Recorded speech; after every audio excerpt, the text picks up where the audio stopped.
Hi guys, today we're going to be taking a look at the game Break-In Alcatraz by Play Monster. This is a game for ages 10 and up, and it requires one or more players.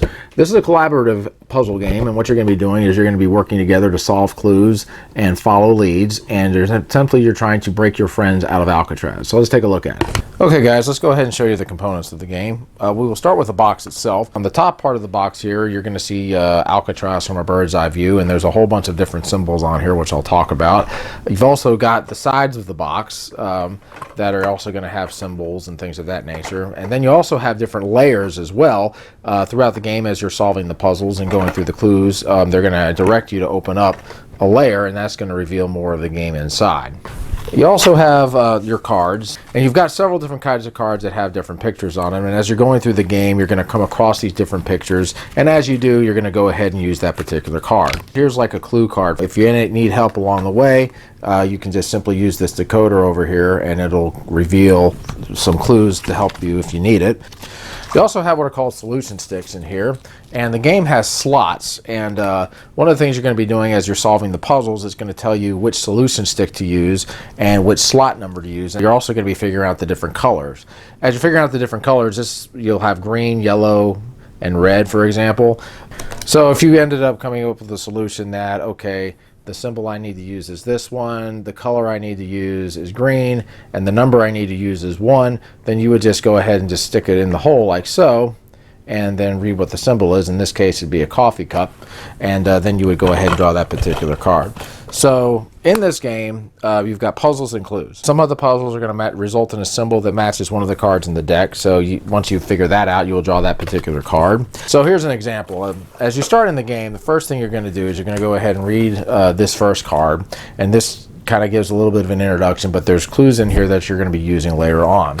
Now the first thing we did is we looked at the box to see what cards were on here, and there was a boat card. So what we did was we picked up the boat card, and you'll read this part, and then after you read this it'll say, "Goal, distract the captain by accidentally sounding the whistle as you can sneak the passenger list out of his pocket. You'll need a symbol, color, and number to solve this puzzle." Okay, so that was the first thing that we got. Now the next thing we got is we saw that there was a bottle here in the ocean and there was a letter symbol.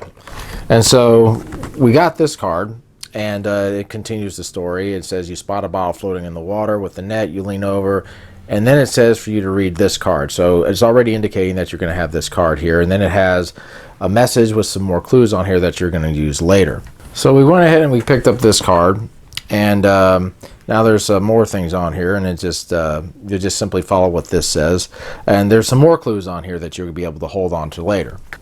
So right now we know that we have to try to sound a whistle, and then we need a symbol, number, and color. So anyway, as we're looking on the box here, you can see here's the captain, and then we go over here and here is the whistle. Now the color we see here is red, so that indicates the line. We see that there is a symbol over here that is the anchor, so that would represent the solution stick, and then we see the number 2 over here, which is going to represent the number that we need to put it in, which is this. Okay, so here's the anchor, and we know it's number 2, and we know that the color is red. So we went ahead and I stuck it in here, and then you'll see that there is a little map symbol on there.